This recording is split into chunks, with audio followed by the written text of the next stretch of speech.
I don't know why everyone's so mad about NFTs and esports when the industry's had NFT for fucking ages. Obviously, no fucking tolerance for something new. And that that was going to be my intro because it is fucking bad and gets into the topic. And that's good. We've nailed it. That's the intro. We leave it in. I say, and we've already started the video. Yeah. Who fucking needs an intro anyway? All this bullshit. Well, the thing is, if you read all the Mr. Beast advice things, which I do because I'm an intellectual like him, basically say like an intro has to be there for like 5 seconds, 7 seconds, and then you have to like pay it off instantly. You have to like hook them. And with podcasts though, that doesn't necessarily work that way. So, but I don't want to just be, hi guys, welcome to Cyberathletics, blah blah blah blah blah, and just reel off for 3 minutes and no one give a fuck. Maybe we can take a clip of that, what you just said. Hi guys, welcome to Cyberathletics, and make an intro video, like a 2-second intro video. That be the intro, and then we can just crack on and talk about whatever instantly. Maybe that's a good idea actually, because I don't feel like we're professional or care enough about a proper intro to actually do one every time. So no, I'd prefer a meme intro anyway. I'll get Sesso and George Nowak from 100 Thieves on it. I'll jump in the DMs afterwards and I'll get them to produce something bad on purpose. Mm-hmm. Doge somehow is going to get involved in esports at some point. It's going to happen. There's going to be Doge Sports or something like that.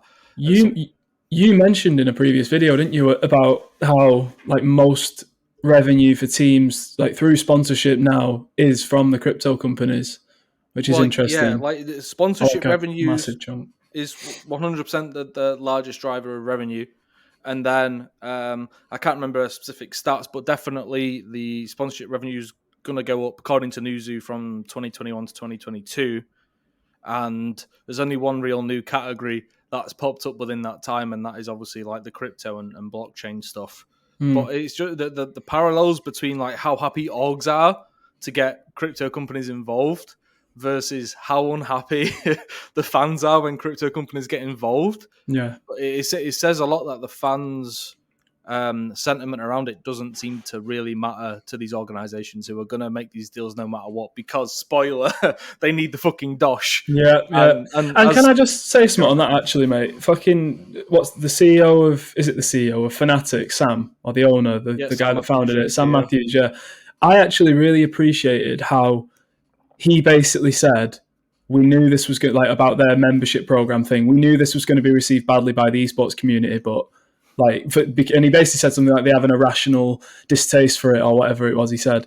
And I liked the fact that he just did it and said, well, fucking get over yourselves. Like, I mean, he didn't necessarily say it that directly, but he was saying like, we knew we'd get backlash and we're just going to do it anyway because we don't feel like your reason for the dislike of crypto is legitimate enough, is like a reasonable enough, problem to have. So I actually really liked that from him. That would be based if he then didn't do like a town hall call with all the fans who wrote based off of that shitty tweet longer one fan wrote saying like they hate the fans and they should be giving them free merch and all this kind of shit. He basically just bent the knee to them like a few days later and just made himself seem like a proper fucking simp. And absolute weak will. Why? What happened in the call? Because I remember the tweet longer. Yeah, well, I wasn't in it, right? Richard Lewis was tweeting about it. I don't know if he had people feeding back to him what was what, but basically, it was just I think mimicking the worries that were in the tweet longer. Where he was saying like you don't engage with the fans, whereas a fan went over to support G2 instead. A loyal fan went over to support G2 instead. I was like mad loyal, and got a retweet from Carlos the very same day. Whereas you never do anything. Like Carlos gives away jerseys, you never give us anything for free. We have to buy stuff from you. It's like what? It's like you should support us. I'm like no, you're the supporters. You thick cunts. Like how entitled do you have to be at this point? But Sam basically responded to the tweet longer like, yeah, I hear you. I'm going to get back to you about this. I'm going to read everything and take all the points on board. And I'm like, don't bend the knee to these idiots. There's some weird parasocial thing again where now they think they're entitled to stuff from Fnatic when in fact it's firmly the other way around. If anything, it's like if you call yourselves supporters and like loyal fans of us, then you show that shit, whether through tweets or like going mad in the Discords and supporting when it comes to fucking polls on Twitter from the LEC and stuff.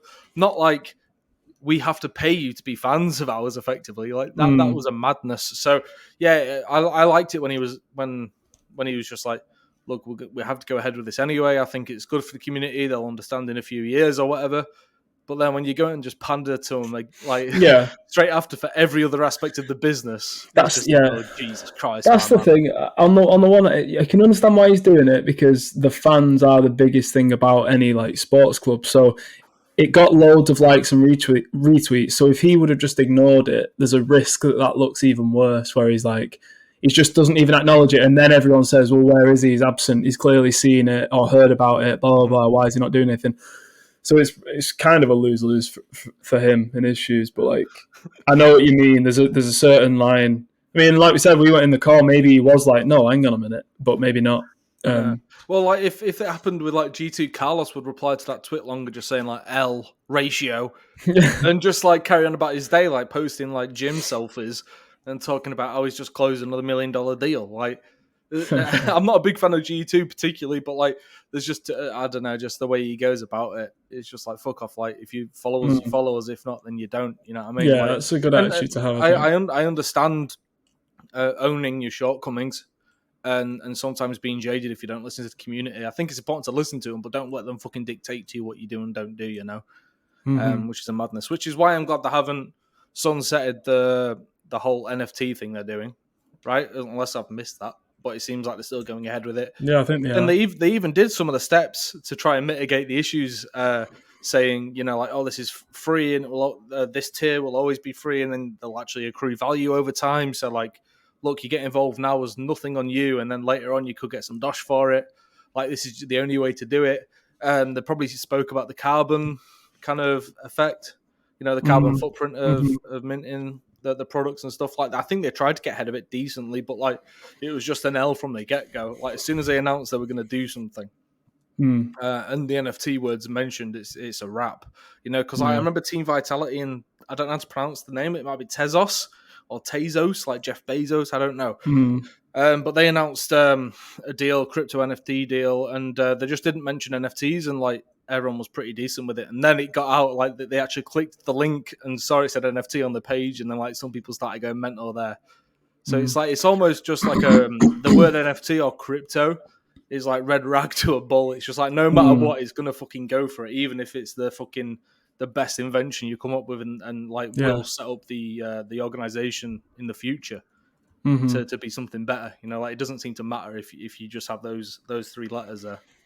Yeah, which is pretty confusing to me, to be honest, because I get it. It's like we were talking about before. I guess my perspective on it is, I think why gamers generally are less open to it is because you get the same kind of economic situation without NFTs. So like I was saying to you, it's not exactly the same, but let's take RuneScape, for example. I don't know what you have to do to get Dragon Sword or all that shit. I actually might be getting the names wrong. I actually never played RuneScape. My brother was a massive RuneScape player. Oh, I was the RuneScape guy. I can help you if needed. Yeah. Well, the Dragon Simi is what I'm picturing in my mind. Yep. Like, what do you have to do to get that? If you want, like, presumably you have to get like 99 stat on something or a few things. You could just buy it off of you could just buy it or trade it. But the thing is, you have to finish a master quest. Right. Monkey Madness, if I remember correctly, this is like half of my life ago, to be able to unlock the ability to wield it. Right, but okay. You can just buy it anyway. So you do have to graft to be able to have it. Yes. You can buy it, but that's mechanic. Yeah, but that's also my point, is like, you can buy it. You know what I mean? So the whole claim of like NFTs, you can sell it on. It's like, yeah, and it is a bit different to traditional game economics, but you can buy it. So like, why would you need to make RuneScape, for example? If RuneScape came out and said, right, we're revamping everything, we're making every rare item an NFT, like party hats, everything. It's all NFTs. What's the difference? It makes no difference. You can still trade it, and gamers are still loving that game, and they can wield a fucking dead rare item, and it's the same. It's basically the same thing. It serves the same function. So like, I get why gamers generally are skeptical, because it's like, well, why now? This is just a buzzword. Like, we're already doing all this stuff. In the case of Fnatic, I actually think they did it really well. Just looking at, they had like 3 different tiers of membership, different, like, you know, you can get loot boxes of bare Fnatic merch sent to your house. For the free tier, you get entered into prizes and prize draws. Sorry, there are different things like backstage passes if you're like a premium member, and all kinds of different things, which I think is pretty cool. And like, I don't know, to me, it just seemed like they did it the right way. To the extent any esports company can do it, I think Fnatic did it all right. And like, okay, you want to try this new thing? It's pretty exciting. It really could increase in value over time, these NFTs. Like, they really could, especially if Fnatic becomes, I don't know, in 20 years, if they're just still one of the biggest orgs in esports, and esports grows huge, those NFTs really could be worth something if you get those kinds of perks, especially if they're like a one time or a few, like they've only been released a number of times. So I think there is an irrational hatred for NFTs and for blockchain stuff generally. Yeah, well, I think it's the whole marketplace aspect of the NFTs that makes sense. Like for that style, like this club element, because of course there's like Side Plus for the side men, as the Maverick Club for Logan Paul. I think Nelk Boys have something, but then you look at esports, there's Liquid Plus and Cloud9 Stratus and Envious, I think is the name of the Envy program. Like they all are trying to do the same thing, like a fan engagement program. You join, you're part of an exclusive club, blah, blah, blah, blah, blah. But all of those are predicated on subscriptions. Like, you don't own anything and you don't get anything back when you sell. It's like you're like renting access to this program, whereas with the NFTs, of course, like they're seeing it as like you hold a key to get into the building, which is the program. So it's like an added layer of it where there could be a financially fruitful comeback at a later point if they were to be involved and then sell. So yes, it can happen and can work without the NFTs, these kind of clubs. But I suppose, I would imagine at least, Sam Matthews and co. had the whole ownership aspect of it in mind when they were developing the club, saying it couldn't be done without it. Yeah, they can create a little program, a fan engagement program, and deliver these perks and 10% off merch and stuff. But like, it's just subscription based. Like, they don't own anything as part of it. So like, I imagine they saw that as a vital aspect. Like, look, like you guys for investing now, say $100 for one of these keys, I don't know, like that could be $1,000, that could be $100,000. Yeah, in 20 years, like exactly. that possibility is what you're buying into almost, and like that can't be done with a £6 a month subscription to Side Plus. No, it can't. You're right. For something like a membership, like see it as like you said, a membership key. That's a perfect way to describe it. Is like it can't really be done without an NFT. That's the beauty of NFTs. Is it's this kind of immutable proof. So like, again, like I said, I think their use case for it is like super appropriate. And like I said, there's a chance it's like it also just gamifies it as well. You can get it and sell it on. Like that's a cool function. And I feel like if the esports community didn't wrap itself in not so much about crypto and about NFTs and about blockchain, they'd be able to see that. One thing I want to establish, I forget this is the case, but it's firmly the case. Like, esports Twitter users are the vocal minority of the fan base in the esports industry as a whole.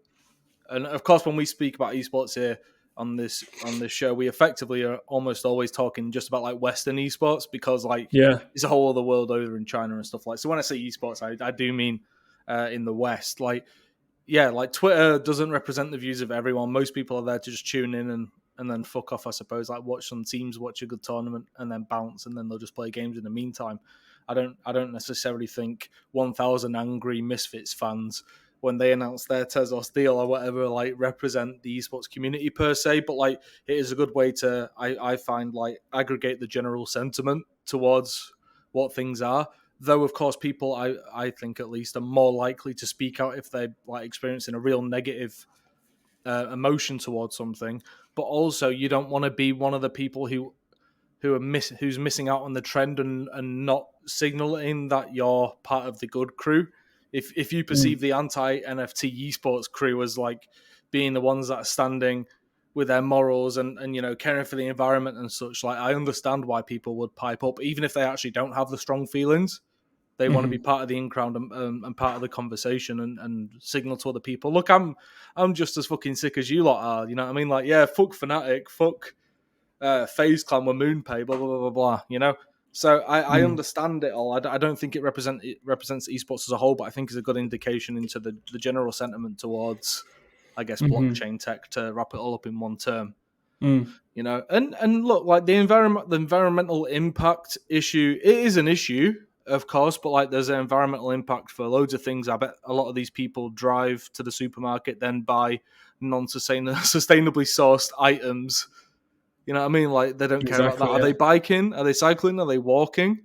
Are they looking for free range stuff? Are they looking for the things that have been sourced ethically? Probably not. Some may, but most of these people will not do. Like ordering takeaways every meal. Half of these gamers that, you know, probably how many of them will be vegetarian? Very few. You know, just to use an example of Uber like Eats to come drive over your shit food. Yeah. drive over your red meat, you know, your burger. Like and it's not like a what about this type of argument. It's just like you were saying, I think we agree on this. People maybe use the environmental argument against it, even though on every other issue they couldn't care less about the environment, including the amount they're on their computers. Which kind of almost mirrors the Saudi stuff to a certain degree, considering like Saudi owned part of, at the moment still own part of Twitter and obviously Uber, and they're invested in Meta and all that kind of stuff. So we hate Saudi when it comes to Newcastle sometimes, or when it comes to ESL and Faceit, but then we're fine using Messenger and WhatsApp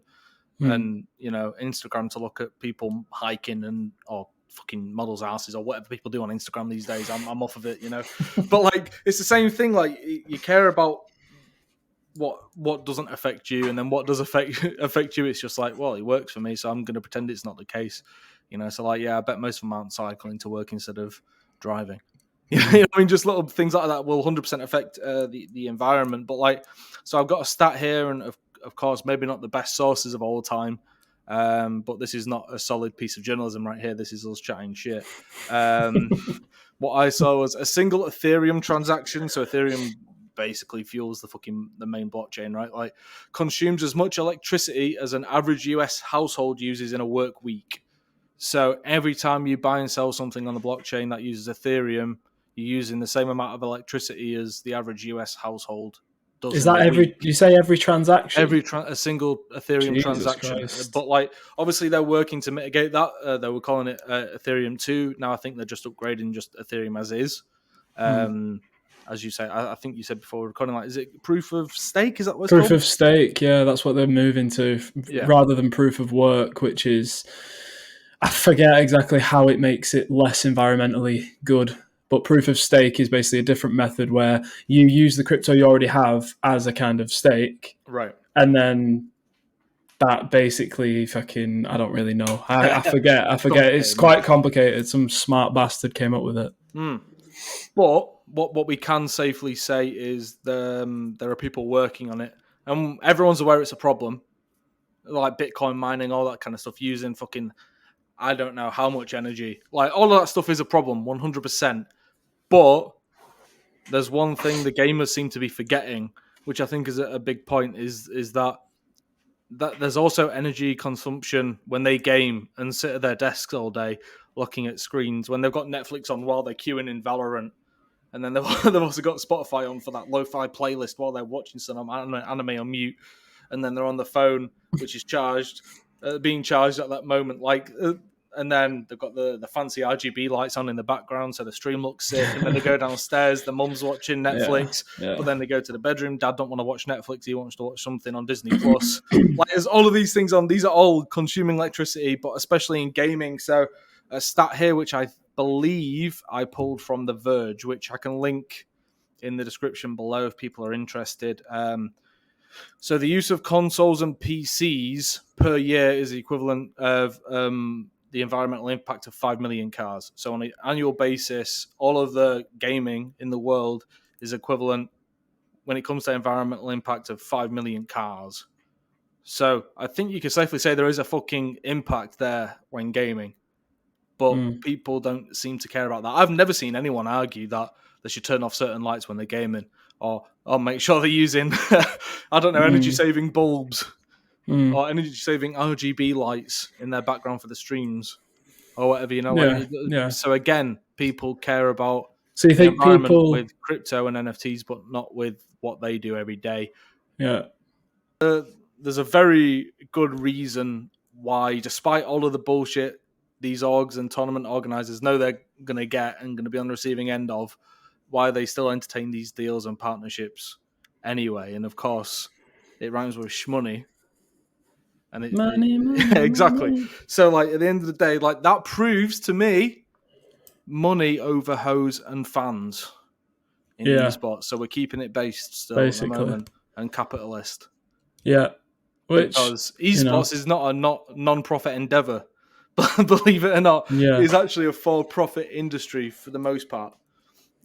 But and crypto exchanges, crypto trading and shit, that's like literally one of the biggest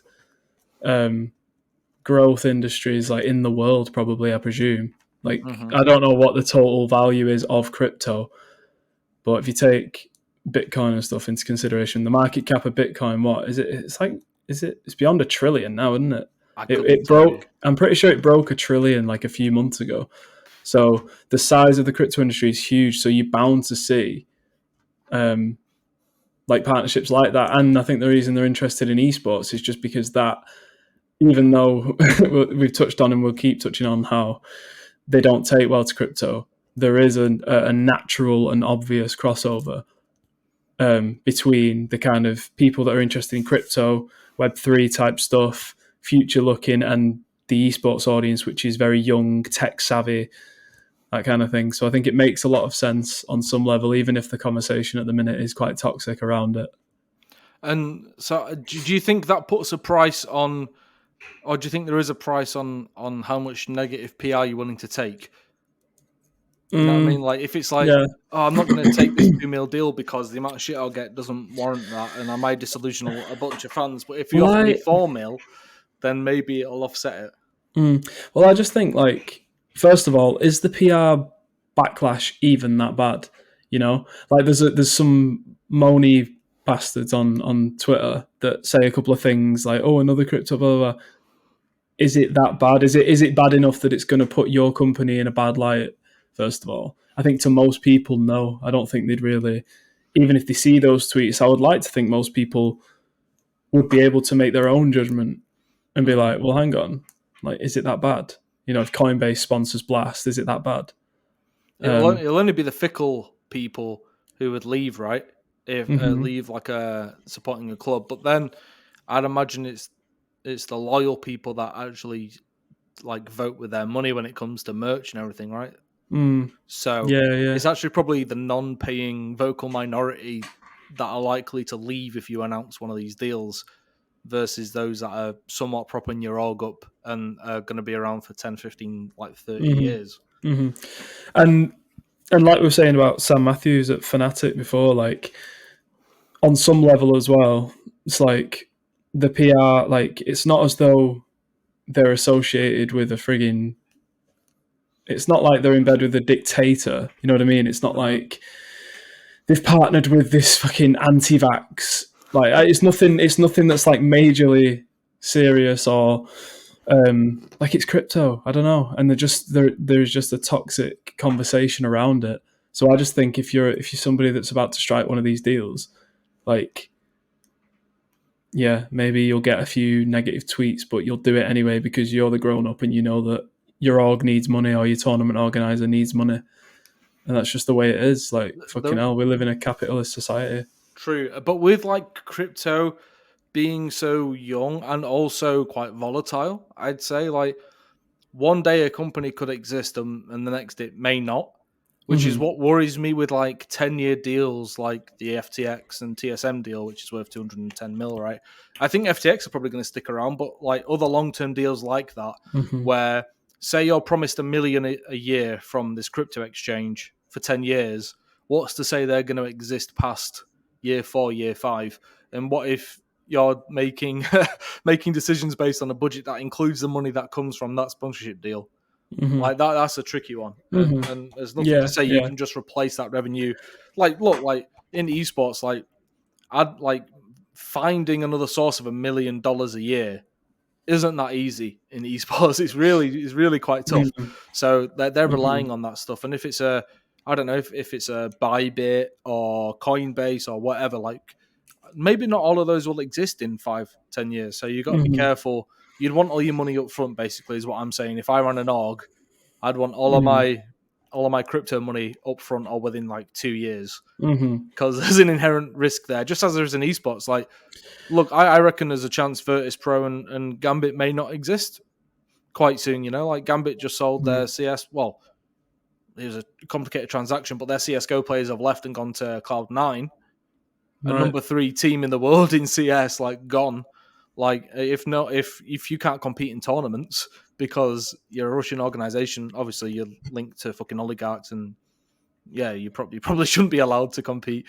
But look, esports can be just as volatile as well. It's like two young industries like working together. Hopefully, we're all gonna make it. You know what I mean? Like together, So there's bound to be some explosions. Is that what happened with the G2 Bondly thing, or are they just a dodgy company? Did they go out? They were basically just not paying. Yes, it was a case of, I think it was in the first month, they basically said, like, we can't fulfill what we agreed upon in the activations. Like what we agreed upon we would do for you, we can't fulfill anymore. And that was it within, like, the first month, I'm pretty sure, according to, like, the lawsuit. So, like, and then it just went quiet on socials. I remember pointing it out at the time to people, and I asked around people with people in G2, but nobody really knew, or they were, like, adamant to not speak about it. So just an awkward one where basically G2 then went back and tried strong arm them and said, like, look, like, you can't do this, you have to make this happen. And then Bondly were like, no, we can't make that happen. So I don't know if it was just like terminated on the spot at that point, or if they kept it going, and that's why it took a while for G2 to announce a replacement, probably like 9 months. So okay.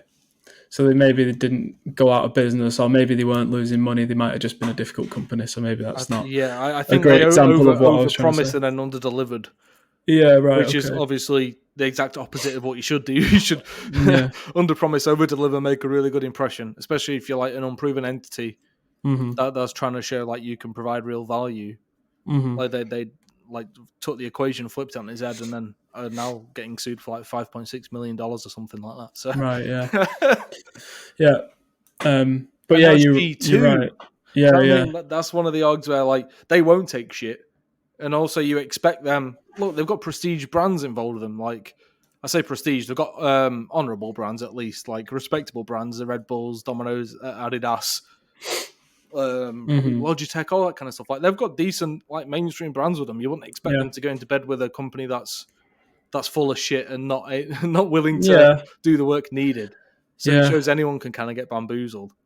Exactly. That's what it shows. And stuff 100%. And they might have even done proper research and due diligence and stuff, and still got effed over. So it happens. But like you're right. The thing with these new crypto companies, like we were saying, the Coinbase is massive. What's the other huge one that we were just talking about? FTX is like a serious company. They'll be fine.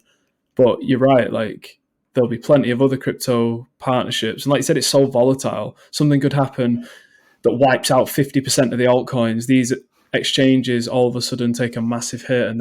But that's just, like we're saying, that's just the nature of a brand new, because it is brand new historically, like brand new industries, especially like you were saying, two of them kind of come together. This might well happen. Might well be fireworks, and we'll have to see. There's going to be some fuckery there. There's bound to be, but like that doesn't mean everything is destined to be shit. No, like with the FTX stuff, like for TSM, it seems like it's been great for them. Yeah, they have to like put FTX wherever they put their name effectively, right? But I haven't really seen them promote FTX beyond in their name and on the jersey. It's not like they've got loads of activations to do. It's just like, slap our brand in there. But also, that is a huge brand risk, of course, because like that goes beyond a normal partnership where it's a logo placement. And that's like, your brand is now tied to my brand. Yeah. So that's why, exactly. That's why naming rights deals, I remember reading like hearing media rights like experts talk about this, and just sponsorship experts. Like, I'm pretty sure, I mean, it seems pretty obvious, so I guess it is. Like naming rights deals are the biggest, most lucrative deal you can strike. And this isn't all because of the naming rights thing, but I remember Alexander Lee, who's really good, who's at Digiday, however you pronounce that. Yeah. He wrote a piece about how they've lost like 30 million followers across all their socials since the FTX thing. Now, that's not entirely because of FTX. Oh, no. Of the FTX partnership, but there's also the scandals with the boss. What's his name again? Reginald, yeah. Andy Din, yeah. Yeah. And a couple of big names also left the org. So then that, like, say, Myth, and then that takes a few million. But I'm pretty sure that's what most of it is, to be honest. I don't think the FTX does like more than $500,000. Mm-hmm. It was like Lena left to join Offline TV, work at Offline TV. But before that, like, she was dating the CEO, then they broke up, and she's the president, and then she gets with Double Lift, and of course there's a huge conflict of interest there, and then she literally on stream like fucks Dardoch over. I shouldn't say fucks Dardoch, but fucks him over. Like potentially fucks his career. Holy shit. Illustrating the conflict of interest there. Like there was a bunch of stuff there, and as you say, like Myth and probably some big players gone as well. And I think like, were they forced to stop competing in India, or was that Fnatic? One of them had to drop out because like PUBG Mobile, there's some regulations around that. I think has been stuff going on there. So it's just so might not be able to. They class it as like an owned audience, but of course it's not on their actual owned channels. So it's a bit of a tricky one. So loads of people are saying it doesn't count as TSM, and I'm like, well, they use those numbers to sell sponsorships, mate. So 100%. Effectively, it is their audience. They're renting that audience. That's what Guild does. Yeah, 100%. Yeah. So it is a tricky one, but I don't think it's that. Again, it's the vocal minority that are piping up. Like I think most people, as long as the teams are winning and putting out decent content, or like with their favorite personalities or whatever. Yeah, I think that's probably the bar. It's going to be some other people that are going crazy, But like an interesting thing again is like people are more outraged about I don't know, like a crypto sponsor where it's literally just a jersey sponsorship and like it's on their social headers than fucking Saudi Arabia buying ESL and Faceit and DreamHack and then putting them all under one roof and saying like, oh, we're not owned by the Saudi state. We've just got the Crown Prince on, like, who's like chair of our board. Like, people don't give a fuck about that versus just like, oh my god, they're going to do NFTs that I'm not forced to buy by any stretch of the imagination. And you've got to ask yourself, exactly. That's what people should get outraged about, things like that, because that's all part of Saudi's sports washing project. I mean, that's happening all over. A lot of it is in the Middle East, but like, so it's not just Saudi, but they're definitely like, that's another arm of their sports washing project, which is why they bought Newcastle. And then probably for a similar figure, they bought, like you said, Faceit, ESL and DreamHack. And that's just all, it's part of this like legitimizing dodgy regimes through sport because people are passionate about sport. So then people like Roman Abramovich, who was actually like, if you're a football fan, I don't think like no Chelsea fans as a football chairman hated him, as a football owner hated him. Like they really didn't, because he's pumped loads of money in and he's always seemed like a decent enough guy. But that is another element of this kind of sports washing. But it's happening especially with I can't remember who it is, which country it is that owns Man City, but it's like, I'm trying to think. UAE? That's UAE. The country, isn't it? I always get it confused. Yeah. And then, so UAE. That again, that's the exact same thing. There's sports washing. So this is another arm of that. So, but people are more outraged, it seems, about crypto sponsors than that.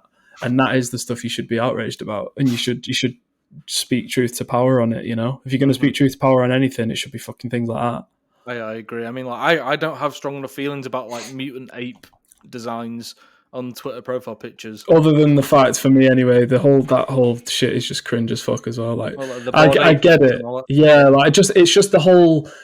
I hate when things like this become like a fucking ecosystem that feels like exclusive. And like I'm big on crypto and NFTs and stuff, like just the technology and stuff, like definitely. But I don't know, it's just my bitter mind where I'm like, I start seeing all these fucking ape profile pictures and name.eth as if to signal that you're a crypto bro and that you care about Web3 and stuff. It's just like, fuck off with all that shit. Like I said, and that's coming from someone that agrees with it, and I'm just fuck off. Do you own any? I think we should have maybe established this up front. But do you own anything in like the NFT crypto world? I own some cryptocurrency, yeah, and I own a single, yeah. Just doing a thumbnail face quickly. and I bought it when I was like really learning about it all, like probably a year or so ago, maybe more actually. Bought an NFT and I knew it was worthless, so I was like, nah, I need to do this to signify the start, because I got dead excited about it all, like a lot of people have. But yeah, crypto, I own Bitcoin, probably like, I'm not going to say how much, but some Bitcoin, some Ethereum, which I've staked to become 2.0, but I don't know if they're still doing that now based on what you said, but presumably it'll still be a change. Mm-hmm. I actually own a couple of gaming coins. I've just sold one called, I still have Phantom, which is like I can't even go into explaining that because it's complicated. I'd need to refresh my memory. One called Engine, which they produce a lot of the NFTs in play-to-earn games, Engine coin. Mm-hmm. And I swear there was one more. Jesus, all of these. So this episode's purely for you to pump up the prices of all of your crypto. I can't believe it. Yeah. That's what I mean. I don't think we're not big enough where I thought, we should declare the cryptocurrency that we own. Big enough to hear, mate, and that's what matters. The numbers don't matter. Yeah, it's true. It's how we carry ourselves. I've been impressed by. Sorry, I'll let you talk about the actual subject of the video again in a minute. But I've been impressed by our response so far. It's not obviously it's not massive. But I don't care. If you actually think about it, one of our videos got like 450 views. That's class. From my perspective, I was like, I'm happy as fuck with that. You know? Yeah. And I mean, like, do you feel like you're getting like more and more acclimatized to the YouTube and podcasting life? Definitely, yeah. I learned so much after the first episode, just like how to. Yeah, no, exactly. Yeah, so that's been good. What were you going to say anyway about? I was just going to say I own fuck all from that world. Really? But there's a chance that I will in the future one day. That's what I'm going to say. I'm open to it entirely, but so I'm certainly not anti any of it per se. I'm anti shitty profile pictures, but I mean that's just a personal choice, not like an ethical thing. Yeah, that's what it is. I don't have a problem with it. It's just exactly. So ESL going to be selling like NFTs from the Pro Tour, like CS:GO. So it could be it could be. Did FaZe just win Katowice? I think they did, right? I think they beat Navi in the final. No, I'm pretty sure Navi won. Well, it could be I'll check right now. From over the years, it's supposed to be like iconic moments from over the years in like ESL Pro League and the Pro Tour, so Katowice and Cologne and stuff, right? So it could be like simple hoisting a trophy, or like Carrigan with his first proper trophy. You know what I mean? Like there could be all sorts of that kind of stuff. Like, would you buy any of that? Do you see utility in owning like those moments? Because look, like you don't own those moments, you own like a GIF or a photo or a little video clip of that moment. But do you see any value? Yeah, I do. I don't see why not. Like, so what? Remind me again what they're going to be selling. Because I was just thinking if Navi are competing, one of the best teams in their history, and you got Simple, maybe the best ever.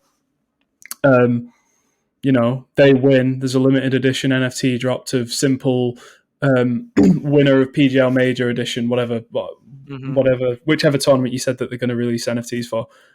Like, you get hold of that, spend a few hundred on it. Why not? If esports really is this big thing, Counter-Strike carries on, which it will. I really believe that strongly. Who's to say that won't be worth? Who's to say that won't like double or 10x or 100x? Like, you just don't know. So yeah, things like that. I think that's cool. I really do. And like people go, I can save as that image and I own it too. Yeah, but that obviously just misses the point. Like I'm fine with people being skeptical, but that misses the point totally. Is like, this is proof that you own a digital asset. That's the first time that's ever happened. Mm-hmm. Like proof that you own the asset, the underlying IP of the asset. Like that is revolutionary. It really is. So, and like, what is it? There's a company, is it Epics.gg?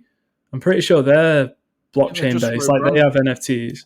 Have they? Yeah, like they hired Chris Hanna, who was like the founder of Esports Observer, and I think it's like Colex now, Kolex or Colux. Oh right, one of those really? Yeah, so like they're doing. Obviously, everyone understands the value in like trading cards, right? So like, they've been around for fucking decades. They were doing it digitally and then sending out like physical ones as well. But they've rebranded and launched like a couple of other companies. I think right. trying to go ham in the whole Web3 space. Yeah, it was FaZe, by the way, that won Katowice. So you're right. They beat G2 3-0. I meant to say earlier, by the way, not Navi. I knew that, but yeah. Navi won something, didn't they? Navi, did they win the last? When was the last major? I'm trying to think. September, I think. Right, because Navi won something, didn't they? They did, you mate. Yeah, they've been winning a lot. They've been at the top of the HLTV rankings for probably like 4 or 5 months at this point. Yeah. So yeah, I don't think I could ever buy like a. So yeah, they call it memorable moments from the Pro Tour, which includes just like the Pro League and Cologne, Katowice, and most of the stops along the way. I think some like DreamHack Masters events are involved in it as well. But I don't think they ever actually said whether it'll be like a GIF or a video or just like a still of an actual photo. And then also, that's a bit mad. You're like, what if they do it without getting the photographer's permission, and then they're selling like someone else's IP as like their official IP? That could get a bit mad. But so it's probably over a year ago now. It was announced, or probably a year ago it was announced, and I don't think anything's actually come out from it. So I don't know if they've put it on the back burner or not going to do it at all until things die down. Maybe they'll just say fuck it and not do it because of the whole climate around doing it. But they were still advertising Coinbase at ESL Pro League, so they're not fully out of that space. They'll take that money. They'll take that money. Yeah, the little Saudis, they need that money. So I'm never gonna get over that. By the way, I'm never gonna get over ESL and FACEIT coming together number one and then selling to Saudi and then saying we're not owned by Saudi. Like that is the maddest shit. And the fact that they actually said that's crazy. Yeah, it was the headline of the interview with Kevin Hitter, Observer or SBJ. Said like we're not a part of the Saudi state was the exact quote. But they've got the Crown Prince on their board. But you are ostensibly you are. They're 100% funded by PIF, which is literally the Saudi fund. Yeah, it's just baffling that somebody could be so fucking stupid. Yeah, but then there's people that'll be happy with that. Just satisfied, like, oh, okay, cheers. You said you're not part of it. Okay, sick. We move on. Wait, is that Misfits launching an NFT? You fucking could. You should all die. Yeah. I'm going to read that piece actually after this. Is that recent? Yeah, last week. Oh, right, okay. I don't find it very satisfying. I think Kevin asked decent questions, but lacking follow-ups. I think that were probably necessary. Right, but you get some like definitive answers off of him, whether you agree with them or not. Is one thing, which I'll also put in the description. Why not? Since we're talking about it so much, it's not really crypto, but it's I think it's featured prominently enough where we could probably put that in there as well. And like, have you got anything else like you want to say as we wrap this up? No, don't think so. I think no. I mean, I can see one thing. Very short point. I can see a company like NBA Top Shots or Top Shot, whatever it is, that sell moments. I can't really wrap my head around that one as much as other types of NFTs, but basically, if anyone doesn't know, it's like they NFT-ize a moment in NBA history, and basically people can buy it and trade it. And I could see a company like that doing the same in esports, even NBA Top Shot or something, doing the same, coming to esports and doing the same at like majors and stuff, and things like that. I guess are another way that an NFT could be created and sold. But like I said, I'm not as big on those because it's like you're capturing a real moment and then just putting a stamp over it. I don't fucking care about that. Whatever, but that could happen in esports soon if it's not already. Yeah, I'd rather like spend the money on that will cost on like good things like cigarettes that kill me and booze that's definitely poisoning me and stuff, like much better use some money than like owning something proper. I mean, I want something that is at least going to kill me, not just the environment. But like, so I think to wrap up, you tell me if you disagree on any of these points, but I feel like we've established that we agree there are real utilities in NFTs and the tech behind them. We agree that 100%. The vocal minority in esports on Twitter don't really matter, and they can get as angry as they want. These deals are still going to happen. Mm-hmm. And until, let me just add, until they have a decent enough reason for these companies not to partner with crypto companies, because right now they don't have it. Like I said, the environmental issue is genuinely an issue. I remember someone I worked with, Xavier, who's like, he's in the US, but I remember I was the features editor at Esports Insider when he came and started doing work for us, like writing features and stuff. And I remember he wrote a piece and like pitched it to me, basically saying like, these esports orgs need to be like think more carefully about who they partner with, because the environmental impact of crypto is next level. And like, that's fine. Like, as a thought piece, that's fine. But like, generally, people don't care about that, and yet they seem to maybe be using it as like I said before, like a stick to beat crypto with, because they just don't like it. So until they come up with a better reason to not like it, then yeah, whatever. And then after he pitched that piece, he got on a plane and then got an Uber to the latest to a venue to go watch people compete on a shooty bang bang game. You know what I mean? Like he went then and was like, okay, let's get the plane, let's get this Uber, let's foot the environment up a little bit more so I can watch people then waste energy on competing. I mean, he might not. No, you know, but you know what I'm saying. Just like they'll say that, and then they'll I don't know, go work at the steelworks or something and go burn some more steel. You know, but and then we agreed that esports organizations do not care because they need money more than they need Twitter followers. Mm-hmm. Basically, I feel like the long-term point is fans will learn to either shut up and just stop moaning, or come to like most, or at least some of what comes out of these deals between esports organizations and crypto companies in the future. Like we truly think like they're there to stay, and there's utility in them, like with the Fnatic kind of membership thing. Yeah, that's what I was just going to mention, and things like that. I wish people, and I hope people do in the future, and now like try to judge it on its merits, kind of thing.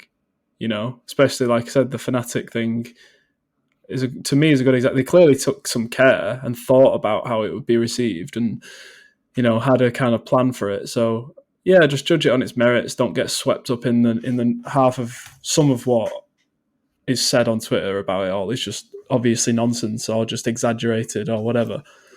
So yeah, I would say judge it on its merits.